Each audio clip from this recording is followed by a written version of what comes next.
নমস্কার। প্রত্যেক কলেজ স্টুডেন্টকে একটি করে এবিসি আইডি জেনারেট করতে বলা হচ্ছে, যেটি হলো একটি সেন্ট্রালাইজ আইডি।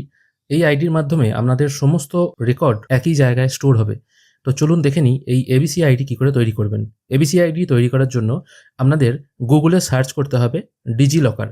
ডিজিলকার সার্চ করার পর একদম যে প্রথম লিঙ্কটি বা যে প্রথম ওয়েবসাইটটি ওপেন হবে সেটির ওপর আপনাকে ক্লিক করতে হবে। অবশ্যই এখানে একটা কথা বলে দিই, এই ডিজিলকার অ্যাপ অ্যাক্সেস করার জন্য আপনাদের অবশ্যই আধার কার্ডের সঙ্গে ফোন নাম্বার লিঙ্ক থাকতে হবে। লিঙ্ক যদি না থাকে তাহলে কিন্তু আপনি ডিজিলকারের কোনো সার্ভিসই অ্যাক্সেস করতে পারবেন না এবং তার সঙ্গে এই এবিসি কার্ড যেটা বলা হচ্ছে সেটাও কিন্তু অ্যাপ্লাই করতে পারবে না। সর্বপ্রথম আপনাকে ডিজিলকারে সাইন আপ অপশানে ক্লিক করতে হবে। সাইন আপ অপশানে ক্লিক করার সঙ্গে সঙ্গে এখানে একটি নতুন ওয়েব পেজ ওপেন হবে, যেখানে আপনার আধার কার্ড অনুযায়ী ফুল নেম, আপনার date of birth, male female এটা আপনাকে সিলেক্ট করতে হবে। তারপর ফোন নাম্বার এখানে পুট করবেন। একটা 6 ডিজিটের সিকিউরিটি পিন সিলেক্ট করবেন। এখানে কিন্তু শুধুমাত্র নাম্বারই আপনি পুট করতে পারবেন, 1 থেকে 0 বা 9 বা 0 র মধ্যে। ABCD এগুলো পুট করা যাবে না। ইমেল আইডি এখানে দিতেও পারেন, নাও পারেন। তারপর এখানে আধার নাম্বারটা পুট করে সাবমিট বাটনে আপনাকে ক্লিক করতে হবে। সাবমিট হয়ে যাওয়ার পর আপনার আধার রেজিস্টার মোবাইল নাম্বারে একটি ওটিপি চলে আসবে। 6 সংখ্যার ওটিপিটি এখানে পুট করে দেওয়ার পর একটা আপনাকে ইউজার আইডি সেট করতে হবে। ইউজার আইডিটি আপনি নাম্বার এবং আপনার যে নাম আছে সেটি দিয়েও তৈরি করতে পারেন। এবার সেই ইউজার আইডিটি অ্যাভেলেবেল আছে কিনা ওখানে পুট করার সঙ্গে সঙ্গেই দেখিয়ে দেবে। আমি এখানে ডিজিলকারটা সর্বপ্রথম লগ ইন করে নিচ্ছি।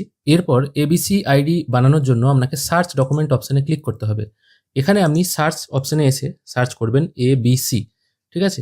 এবিসি সার্চ করার পর একদম প্রথমে অপশান আসছে দেখুন, ABC ID card, academic bank of credit, এই অপশানটার উপর আপনি ক্লিক করবেন। এখানে ক্লিক করার পর আপনাকে একটু স্ক্রল ডাউন করে নিচের দিকে আসতে হবে। এখানে ইনস্টিটিউট টাইপ আপনাকে প্রথম সিলেক্ট করতে হবে, যেটা আপনাদের ইনস্টিটিউট সেটাই হবে। কলেজ স্টুডেন্টদের এটাকে ইউনিভার্সিটি করতে বলা হচ্ছে। তারপর ওকে করে দিতে হবে এবং তারপর ইনস্টিটিউট নেম হিসাবে আপনাদের ইনস্টিটিউটের নাম বা ইউনিভার্সিটি সিলেক্ট করতে হবে। এখান থেকে আমি ইনস্টিটিউট টাইপ হিসেবে ইউনিভার্সিটি সিলেক্ট করেছি। তারপর ইউনিভার্সিটি অফ বার্ডওয়ান সিলেক্ট করেছি। যদিও কলেজ নেম এখানে অপশন শো করে না, মানে কলেজ নেম থাকে কিন্তু কলেজের নাম এখানে শো করে না। তারপর গেট ডকুমেন্ট অপশানে আপনাকে ক্লিক করতে হবে। দেখুন এখানে কিন্তু বলা হচ্ছে ডকুমেন্ট ফ্যাচ সাকসেসফুলি, ডকুমেন্ট এখানে রেডি হয়ে গেছে। তারপর এখানে এই যে ডাউনলোড অপশন আছে, ডাউনলোড অপশনটার উপর আপনি একবার ক্লিক করবেন। তারপর পিডিএফ অপশনটার উপর আরেকবার ক্লিক করবেন।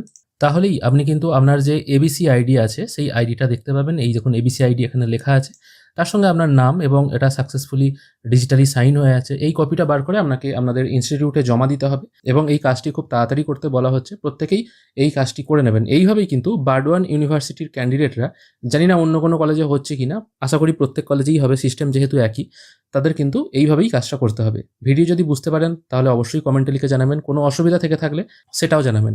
আর একটা কথা বলে দিই, যাদের আধার কার্ডের সঙ্গে ফোন নাম্বার লিঙ্ক নেই তাদেরকে কিন্তু এটা ম্যানুয়ালি করতে হবে এবং কলেজে জানাতে হবে। কলেজ থেকে একটা এক্সেল শিট দিচ্ছে, সেই এক্সেল শিটে নাম, আপনার ডেট অফ বার্থ, আপনার phone number, registration number, roll number এগুলো সব ফিল করে কলেজে ম্যানুয়ালি জমা করলে তাহলে কিন্তু হয়ে যাবে। কলেজের নাম দিয়ে পুট করার দরকার নেই, শুধুমাত্র ইউনিভার্সিটির নাম দিয়েই কিন্তু এটা করতে হবে।